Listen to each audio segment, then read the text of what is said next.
जय हिंद। मैं Pappu sir PDF file में आपका फिर से स्वागत करता हूं। तो चलिए आज का सेशन स्टार्ट करते हैं। पार्ट 4 12वीं कक्षा के इतिहास का चैप्टर नंबर 4 का पार्ट 4 लेक्चर नंबर 4 चलेगा। तो चलिए देर न करते हुए शुरू करते हैं। आज का पहला हम लोग को पढ़ना है, आज का जो टॉपिक है वो हमें पढ़ना है बौद्ध संघ के बारे में। किस संघ के बारे में? बौद्ध संघ। ये बौद्ध क्या था? एक बौद्ध धर्म है। बौद्ध धर्म जिसका जो संस्थापक थे वो थे गौतम बुद्ध। गौतम बुद्ध। गौतम बुद्ध के जो महात्मा बुद्ध हैं, जो बुद्ध हैं, बुद्ध के बारे में हम लोग पढ़ गए। बुद्ध के शिक्षाएं के बारे में पढ़ चुके हैं कि बुद्ध का शिक्षाएं क्या था। पीछे की वीडियो में आप जाके देख सकते हैं। इनको हम आर्य सत्य के बारे में बता चुके हैं, अष्टांगिक मार्ग के बारे में बता चुके हैं। अष्टांगिक मार्ग के बारे में हमने बता चुका था। तो जो हमारे वीडियो पर नए हो जाकर पीछे की वीडियो जाके आप देख सकते हैं, उसको एंजॉय से देख सकते हैं, मजा आया पढ़ने में। तो बुद्ध कौन थे? तो बुद्ध जो गौतम बुद्ध जो है, गौतम बुद्ध, गौतम बुद्ध के बारे में अगर चर्चा करें, थोड़ा सा इसके बारे में आप लोगों को बता देता हूँ कि गौतम बुद्ध था कौन। तो अगर गौतम बुद्ध के बारे में बताएं तो गौतम बुद्ध का जो सबसे पहले जो जन्म हुआ वो जन्म हुआ था 563 ईस्वी में। एक लुम्बिनी नामक स्थान पर हुआ। लुम्बिनी जो अभी नेपाल में है, वर्तमान में नेपाल में है। इनकी जो पिता है, पिता का नाम था सुयोधन। सुयोधन। जब माता की बात करें तो इनको माता का नाम था महामाया। महामाया। इनके जो बचपन का नाम था वो सिद्धार्थ था। बचपन का नाम क्या था? सिद्धार्थ था। तो गौतम बुद्ध की जीवनी के बारे में बता देता हूँ। ये पीछे वाले वीडियो में हमने बता चुका है, तो चलिए रिवाइज करवा दे रहा हूँ जल्दी से। तो बचपन का नाम था सिद्धार्थ। इनकी पत्नी का नाम था यशोधरा। यशोधरा। इनका एक पुत्र हुआ था, वो पुत्र का नाम था राहुल। राहुल जिसको अर्थ होता है रास्ते का कांटा। रास्ते का कांटा या रास्ता में बाधा। ये 29 वर्ष की उम्र में 29 वर्ष के उम्र में गृह त्याग दिए। गृह त्याग दिए। और जो गृह त्याग दिए उसे कहा गया महाभिनिषीकरण। महाभिनिषीकरण। घर त्यागना क्या कहलाया? महाभिनिषीकरण कहलाया। और 35 वर्ष की उम्र में 35 वर्ष की उम्र में इन्हें ज्ञान की प्राप्ति हुई। ज्ञान की प्राप्ति हुई। और ज्ञान की प्राप्ति हुई, ये प्रथम उपदेश जो थी, ये ज्ञान की प्राप्ति हुआ कहाँ? तो ज्ञान की प्राप्ति हुआ था बोध गया में। बोध गया में ऋजुपाल के निरंजना नदी के किनारे। निरंजना नदी के किनारे ये जो प्रथम उपदेश जो दिए वो कहलाया महाधर्म चक्र प्रवर्तन। महाधर्म चक्र प्रवर्तन।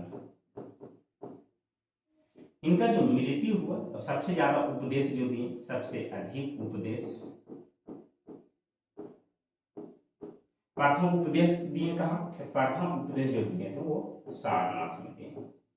सारनाथ में। सबसे अधिक उपदेश कहाँ दिए? तो सबसे अधिक उपदेश जो दिए थे वो श्रावस्ती में दिए। श्रावस्ती में दिए। जब गौतम बुद्ध के ज्ञान की प्राप्ति हो गया था, तो ज्ञान की प्राप्ति के बाद इसने एक धर्म चलाया। उस धर्म का नाम था बौद्ध धर्म।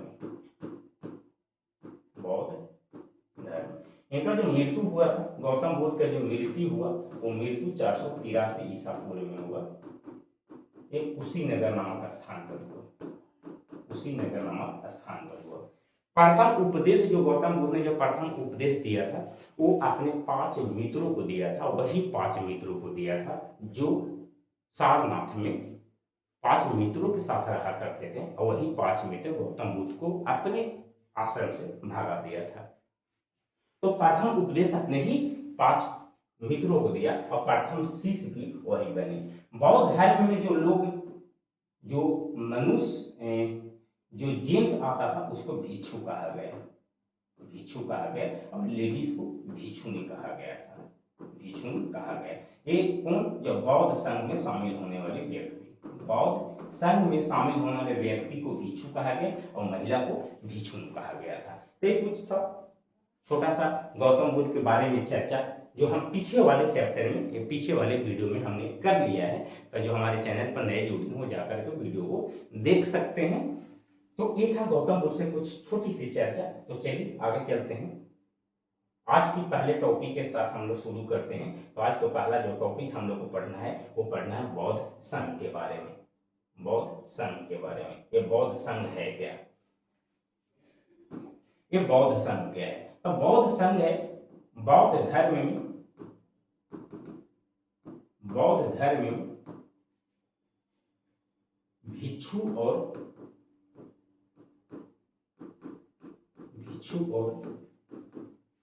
भिक्षुनी का एक समूह होता है, एक समूह होता था, उसी को बौद्ध संघ कहा गया।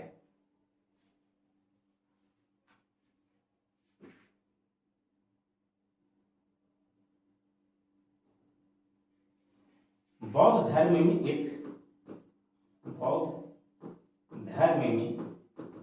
एक संघ होता था। बौद्ध धर्म में एक संघ था। संघ का मतलब भिक्षु का एक समूह होता था। क्या होता था? भिक्षु का एक समूह। यानी कि जो बौद्ध धर्म में अपना लेता था, जो व्यक्ति बौद्ध धर्म अपना लेता था उसे भिक्षु कहा जाता था। क्या कहा जाता था? भिक्षु कहा जाता था। यानी कि जो व्यक्ति बौद्ध धर्म को अपना लिया वो भिक्षु कहलाया, और जो महिला बौद्ध धर्म अपना लेती थी उसे भिक्षुनी कहा जाता था। तब भिक्षु और भिक्षुनी बौद्ध धर्म में शामिल, यानी बौद्ध संघ में जो लोग शामिल, जो महिला शामिल हो जाते थे वो संघ उसको कहा जाता था, कि वो समूहों में शामिल होते थे, उसमें कोई एक नहीं होता था।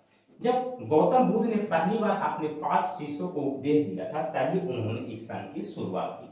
कहने का मतलब क्या हुआ कि अपने 5 मित्र को सबसे पहले अपना उपदेश दिए, सबसे पहले उपदेश दिए। ये कहाँ दिए थे? ये सारनाथ में। उपदेश का मतलब होता है कि अगर ये बौद्ध धर्म जब शुरू किए थे, बौद्ध धर्म का शिक्षा दें, बौद्ध धर्म की शिक्षा दें, और जो बौद्ध धर्म की शिक्षा दिए वही उपदेश कहलाता था। तो बौद्ध धर्म की शिक्षा सबसे पहले अपने 5 मित्रों को गौतम बुद्ध ने दिया था, और वही मित्र सबसे पहले गौतम बुद्ध के 5 मित्र शिष्य बन गए। तो जो शिष्य बने वही, जो मित्र थे वही शिष्य बन गए, और अपने ही मित्रों को सबसे पहले गौतम बुद्ध ने बौद्ध धर्म का शिक्षा का उपदेश दिया था। कहा जाता है कि अब ये जो संघ बौद्ध धर्म का शुरुआत कब हुआ? तो ये बौद्ध धर्म की शुरुआत उसी समय हुआ जब अपने मित्रों को उपदेश दे रहे थे। और इस संघ में कहा गया था कि इस संघ में सिर्फ व्यक्ति ही शामिल हो सकता है, महिला का पाबंदी है। इस समूह में महिला शामिल नहीं हो सकती है, इस संघ में महिला शामिल नहीं हो सकती है। ये गौतम बुद्ध का कहना था। गौतम बुद्ध का कहना था कि अगर संघ में अगर महिला हो गई ना तो वो बौद्ध संघ टूट जाएगा, बौद्ध धर्म में ज्यादा दिन तक नहीं चलेगा, क्योंकि महिला को आने से कई तरह के निगेटिव थॉट इस दिमाग में आ सकता है। तो निगेटिव थॉट जब लोगों के मन में आएगा ना तो वो बौद्ध धर्म में ज्यादा दिन तक नहीं चलेगा। लेकिन गौतम बुद्ध के एक बहुत प्यारा शिष्य था जिसको नाम था आनंद। तो आनंद के कहने पर, बड़ा रिक्वेस्ट करने पर गौतम बुद्ध ने महिलाओं को उस बौद्ध संघ में आने की परमिशन दे दिया। और जब बौद्ध धर्म में आनंद के कहने पर बौद्ध धर्म में महिलाओं को आने के जब परमिशन दिया तो सबसे पहले, जानते हो कौन महिला आई? सबसे पहली जो महिला थी बौद्ध भिक्षुनी बनने वाली, वो भिक्षुनी बनने वाली जो पहली महिला थी वो महामाया गौतमी थी, या प्रजापति गौतमी भी इसी को कहते हैं, प्रजापति गौतमी। एक प्रजापति गौतमी थी कौन? तो ये सौतेली माँ थी, या इसको मौसी कह सकते हैं, मौसी। प्रजापति गौतमी या प्रजापति गौतमी ये सौतेली माँ भी थी और ये मौसी भी थी, किनका? गौतम बुद्ध की। तो जब संघ में महिलाओं को शामिल होने का जब आदेश दिया गया, परमिशन दिया गया, सबसे पहले महामाया गौतमी या प्रजापति गौतमी ने इस संघ में शामिल हुआ। संघ में सभी भिक्षु मिलकर नियम बनाते थे और उनका पालन करते थे। ये एक तरह से मिलजुल कर चलने वाला समूह था। यानी कि कहने का मतलब समूह में क्या था, समूह में जो भी निर्णय लिया जाता था, कोई एक भिक्षु के कहने पर निर्णय नहीं लिया जाता था। जब भिक्षु एक समूह जब चल रहा होता था तो सभी भिक्षु मिल करके इसका राय मशवरा करके नियम बनाते थे। चलिए आगे चलते हैं। आगे भिक्षुओं का जीवन कैसा था? तो भिक्षु का जीवन बहुत ही इतना आसान भी नहीं था, क्योंकि भिक्षु का जीवन इतना आसान नहीं होता था। भिक्षु सुबह सुबह उठ करके अब भिक्षा मांगने जाते थे, गांव में भिक्षा मांगने जाते थे। और देखिए इनका एक था नियम कि जब कोई भी भिक्षु भिक्षा मांगने जाता था तो उतना ही भिक्षा मांगता था जितना उनका एक दिन का भोजन हुआ करता था।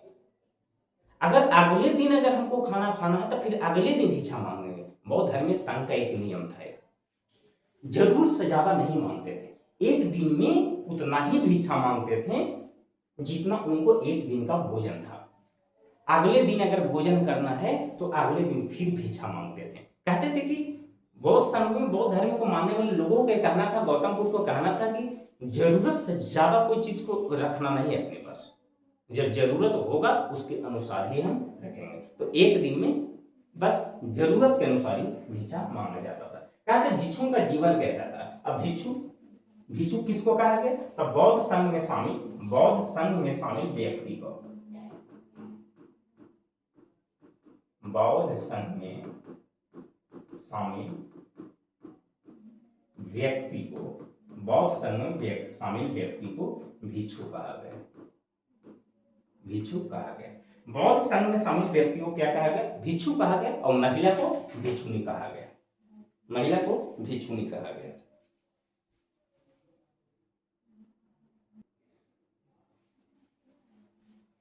तो भिक्षुओं का जीवन कैसा था? तो चलिए देखते हैं। यह भागवा कपड़े पहनते थे। ये भागवा कलर जो होता है ना, भागवा कलर, तो भागवा कलर के कपड़ा पहनते थे उन बौद्ध भिक्षु लोग। सुबह सुबह लोगों से भिक्षा मांगते थे। और गांव जाकर सुबह सुबह लोगों से क्या करते थे? भिक्षा मांगते थे। लेकिन उतना ही भिक्षा मांगते थे जिनका एक दिन का इनका भोजन हुआ करता था। दिन में लोगों को धर्म की बातें समझाते थे। दिन में लोगों की धर्म की बातें समझाते थे, यानी कि बौद्ध धर्म की शिक्षा के बारे में बताते थे, बौद्ध धर्म की खासियत के बारे में बताते थे, बौद्ध धर्म के उपदेश देते थे, बौद्ध धर्म की शिक्षा देते थे।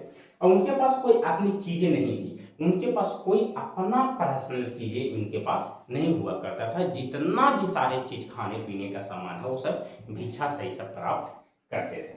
जो गलती करता था उसे सजा भी मिलती थी। अब बौद्ध संघ में शामिल अगर कोई व्यक्ति, अगर कोई भिक्षु, बौद्ध संघ में शामिल अगर कोई भिक्षु से अगर गलती हो जाता था तो उसको सजा भी मिलता था, सजा भी दिया जाता था। जो लोग घर में रहते थे लेकिन बौद्ध धर्म को मानते थे उन्हें उपासक या उपासिका कहा जाता था। कहने का मतलब क्या हो, ध्यान से समझिए कि हम बौद्ध धर्म को माने, ठीक है, मान लो कि हम बौद्ध धर्म को मान रहे हैं, लेकिन हम बौद्ध संघ में शामिल नहीं है। जहां बौद्ध भिक्षु जहां रहते हैं हम वहां नहीं हैं, हम अपने घर में रहते हैं, हम अपने घर में रहते हैं, लेकिन हम बौद्ध धर्म को मानते हैं, बौद्ध भिक्षु के साथ हम नहीं रहते हैं। तो उसको ना जो घर में रहता था उसको उपासक कहा गया। और उपासक किसको कहा गया? व्यक्ति को। जो व्यक्ति बौद्ध धर्म को मानता था, जो व्यक्ति बौद्ध धर्म को मानता था वो अपने घर में रहता था, उसे उपासक कहा गया। और जो महिला बौद्ध धर्म को मानती थी और अपने घर में रहती थी उसको उपासिका कहा गया। क्या कहा गया? उपासिका कहा जाता था। तब बौद्ध धर्म को मान भी रहा है, घर में भी रह रहा है और बौद्ध धर्म को भी मान रहा है। तो जो लेडीज है उसको उपासिका और जो जेंट्स है उसे उपासक कहा गया। चलिए आगे चलते हैं।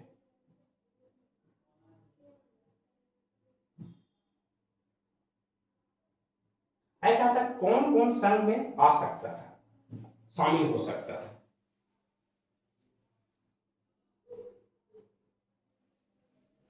करें तो वह कौन कौन से व्यक्ति हैं जो संघ में आ सकता था। संघ में यानी कि बौद्ध भिक्षु बनने के लिए, भिक्षुनी बनने के लिए कौन कौन व्यक्ति आ सकता है। तो कहता है कि शुरू में सभी लोग संघ में आ सकते थे। शुरुआत जब बौद्ध संघ की शुरुआत जब हुआ, बौद्ध संघ की शुरुआत कब हुआ? प्रथम उपदेश से। जब गौतम बुद्ध, महात्मा बुद्ध ने जब प्रथम उपदेश दिया था उसी समय से उसी समय से बौद्ध संघ का शुरुआत हुआ। अब बौद्ध संघ का शुरुआत हुआ, बौद्ध संघ का जब शुरुआत हुआ तो शुरुआत में संघ में सभी लोग शामिल हो सकते थे, आ सकते थे, लेकिन बाद में कुछ लोगों को मना कर दिया गया।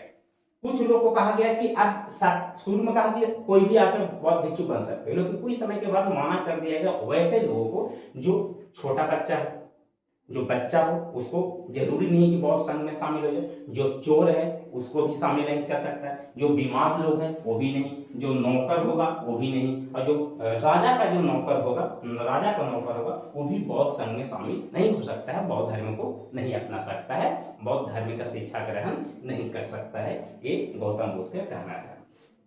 बुद्ध जी ने औरतों को भी संघ में आने की इजाजत दे दी। बोले ना कि बौद्ध धर्म में शुरू महिलाओं को आने की इजाजत नहीं था। शुरुआत में महिला बौद्ध संघ में शामिल नहीं हुआ करती थी, लेकिन बाद में गौतम बुद्ध ने आनंद के कहने पर, गौतम बुद्ध के प्रिय शिष्य कौन था? आनंद। तो आनंद के कहने पर महिला बौद्ध संघ में शामिल होने लगी, लेकिन इससे उन्होंने कहा कि ज्यादा दिन तक नहीं टिकेगा। देखिए बौद्ध धर्म में जब महिला आ गई तो गौतम बुद्ध ने कहा कि महिला तो आ गई, हम तेरे कहने पर, आनंद के कहने पर बौद्ध संघ में महिला को शामिल तो कर लिए, लेकिन ये धर्म अब ज्यादा दिन तक नहीं टिकने वाला है। ऐसा इसलिए उनको गौतम बुद्ध का कहना था कि महिला रहेगी पुरुषों के साथ तो कुछ गलत हो सकता है, और जब गलत हो सकता है और जब गलत हो जाएगा तो फिर बौद्ध धर्म खराब हो जाएगा, ये नहीं चल सकता है।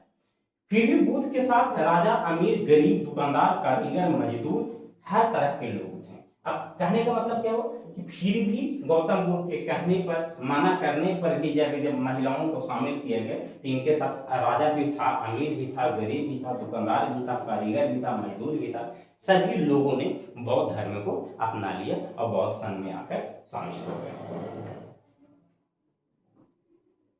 आगे है कि बुद्ध के अनुयायी अथवा बुद्ध के शिष्य। बुद्ध के अनुयायी, अनुयायी के मतलब होता है गौतम बुद्ध को मानने वाले जो लोग होते थे उसे अनुयायी कहते हैं। बौद्ध धर्म को मानने वाले लोगों को अनुयायी कहा जाता था। बुद्ध के अनुयायी अथवा बुद्ध के शिष्य, शिष्य मतलब तो आप लोग जानते हैं, कहता कि बौद्ध ग्रंथ के अनुसार बुद्ध के प्रिय शिष्य आनंद थे। बुद्ध के बौद्ध ग्रंथ में ऐसा माना गया है, बौद्ध ग्रंथ में लिखा गया है कि गौतम बुद्ध के जो सबसे प्रिय शिष्य जो था उसका नाम आनंद था। प्रिय शिष्य का नाम क्या था? आनंद था, जिन्होंने बुद्ध को समझाया, जिससे महिलाओं को संघ में आने की अनुमति मिल गई।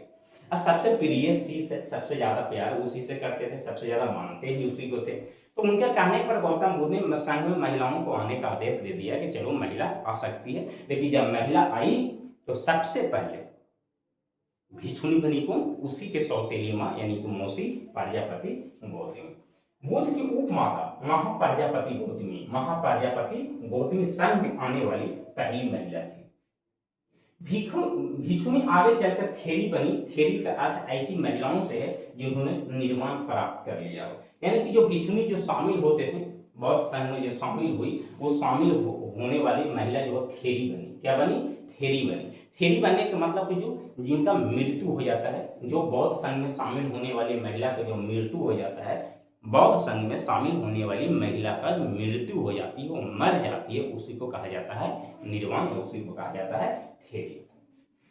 बुद्ध के अनुयायी सभी सामाजिक वर्ग से आए थे। इन वर्ग में राजा, कर्मकार, धनवान, गृहपति, इसको गृहपति कहते हैं, गृहपति, शिल्पदास सम्मिलित सही है। इन लोग एक बार संघ में प्रवेश करने के बाद इनको अपना पुराना पहचान त्यागना पड़ता था। कहने का मतलब सीधा सीधी सवाल कि गौतम बुद्ध के द्वारा बनाए गए बौद्ध संघ में सभी लोग आते थे। सभी लोग, किसी भी जाति का लोग हो, किसी भी भगवान को मानने वाला लोग हो, बौद्ध संघ में आकर शामिल हो सकता था, बौद्ध धर्म में अपना सकता था। लेकिन बौद्ध संघ में शामिल होने के बाद, बौद्ध धर्म की शिक्षा ग्रहण करने के बाद पहले की पहचान जो है उसको त्यागना पड़ता था।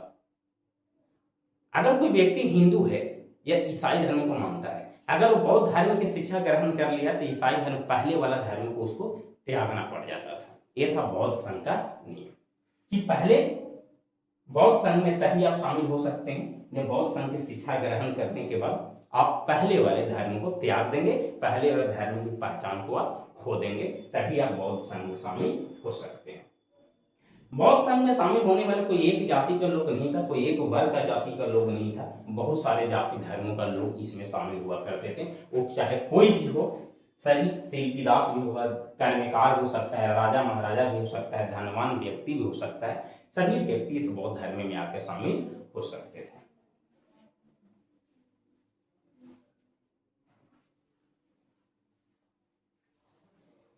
चलिए आगे चलते हैं। अब कहते हैं बौद्ध धर्म के अनुयायी भिक्षु और भिक्षुनिया का नियम क्या था। अब बौद्ध धर्म के अनुयायी, बौद्ध धर्म के अनुयायी क्या है, बौद्ध धर्म को मानने वाले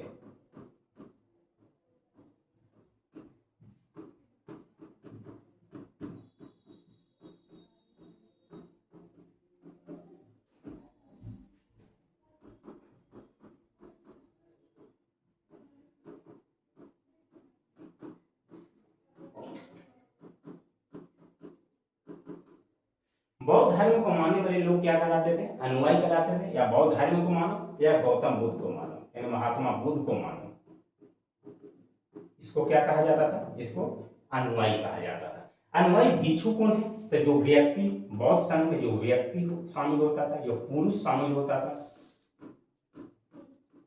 जो पुरुष शामिल होते थे उसको भिक्षु कहा जाता था, और जो महिला शामिल होती थी उसको भिक्षुनी कहा जाता था। जो पुरुष शामिल होता था उसे भिक्षु कहा जाएगा, और जो महिला शामिल होती थी उसे भिक्षुनी कहा जाता था। तो बौद्ध धर्म में अनुयायी किसको कहा गया, तो बौद्ध धर्म को मानने वाले लोगों को अनुयायी कहा जाता है। बौद्ध धर्म को मानने वाले लोगों को अनुयायी कहा जाता है, और जो पुरुष होते थे वो भिक्षु, और जो महिला होती थी उसे भिक्षुनी कहा जाता था। 4 आर्य सत्यों में विश्वास करना। अब जो भिक्षु जो थे, बौद्ध संघ में शामिल होने वाले जो पुरुष और जो महिला थे, उनको सबसे पहला ये नियम बताया गया था कि जब बौद्ध संघ में जब शामिल होगो तो सबसे पहले गौतम बुद्ध के द्वारा दिए गए 4 आर्य सत्यों को आपको मानना पड़ेगा, उसको अमल करना पड़ेगा, तब जाकर आप बौद्ध धर्म को अपना सकते हैं और सही तरीके से उसको चला सकते हैं। आर्य सत्य क्या है, आप पीछे वाले वीडियो में आप जाकर देख सकते हैं। आर्य सत्य के बारे में नहीं पढ़ाया, बौद्ध धर्म के बुद्ध के शिक्षाएं के बारे में पढ़ाया, अष्टांगिक मार्ग के बारे में पढ़ाया, तो जो आप पीछे के वीडियो आप जाकर देख सकते हैं, आपको समझ में आ जाएगा। इस वीडियो को देखने से पहले जो भी नए हैं, जो इस वीडियो को देख रहे हैं, जो 12th की तैयारी करना चाहते हैं, जो आगे चल के जो कंपटीशन की तैयारी करना चाहते हैं, नौकरी की तैयारी करना चाहते हैं, तो इस वीडियो को देखने से पहले पीछे के वीडियो आप देख लीजिएगा, तब जाके आपका बहुत ज्यादा जाके समझ में आएगा। कहता है कि 4 सत्य को विश्वास करो, 4 सत्य को मान लो। दूसरा कहता है कि मानसिक और नैतिक विकास की प्रतिक्रिया करना। अब बौद्ध धर्म को अपना लिए हो तो मानसिक रूप से आपको विकसित होना बहुत जरूरी है। बौद्ध धर्म के प्रति आपको सोच विचार रखना बहुत जरूरी है। कहता है कि हानिकारक बातें और झूठ न बोलना, इसमें झूठ नहीं बोलना है, और कोई भी ऐसा काम नहीं करना है जिससे संघ को बदनामी हो सके और संघ को हानिकारक हो सके, और आपको आपके लिए भी हानिकारक है, ऐसा कोई काम बौद्ध संघ में शामिल होने के बाद नहीं करना है, जिससे बौद्ध की बदनामी हो, बौद्ध संघ की बदनामी हो, और झूठ तो बिल्कुल भी नहीं बोलना है। कहता कि हानिकारक कर्म नहीं करना है, कोई काम भी नहीं। कर्म का मतलब क्या होता है, काम करना। हम कोई ऐसा हानिकारक काम नहीं करना है जिससे बौद्ध संघ टूट सके और बौद्ध संघ बदनाम हो सके। कोई भी हानिकारक व्यापार ना करना है, व्यापार कोई ऐसा बिजनेस ना करो, कोई ऐसा व्यापार ना करो ये कैसे हानिकारक हो। अपने आप सुधारने की कोशिश करना और खुद को अपने आप में मानसिक तरीके से, नैतिक तरीके से विकसित करने का प्रयास किया जाना चाहिए। खुद से करो। आपको अगर खुद से सुधरना है, आप अगर गलत रास्ते पर चल रहे हैं तो आपको सुधारने वाला कोई दूसरा व्यक्ति नहीं होगा, अपने आप को सुधारना पड़ेगा। और अगर अपने आप को अगर सुधार ले, अगर आप अपने आप को सुधार ले तो बौद्ध संघ बहुत अच्छे से चल सकेगा। जो नहीं दिया गया है उसे लेना वर्जित है। अब जो व्यक्ति आपको कोई, अगर किसी आप व्यक्ति से मांग रहे हैं, कोई वस्तु आप उससे मांग रहे हैं, वो नहीं दे पाया तो जबरदस्ती उसको लेने के प्रयास नहीं करना है, क्योंकि वो उसका वस्तु है, देना होगा तो देगा। जैसे जब गौतम बुद्ध जब ज्ञान की प्राप्ति हुआ, अब बहुत भिक्षु लोग जब भिक्षुणी लोग जब शिक्षा ग्रहण भिक्षा लेकर के जब अपना जीवन यापन करते थे, तो बहुत सारे ऐसे घर होते थे जहां गाली दिया जाता था गौतम बुद्ध को, भिक्षा नहीं दिया जाता था। क्या उससे जबरदस्ती ले लिया गया? नहीं। बौद्ध संघ में बताया गया था कि जो वस्तु पर आपको कोई अधिकार नहीं है, जो वस्तु आपका नहीं है, उस वस्तु को जबरदस्ती लेने का प्रयास नहीं करना है।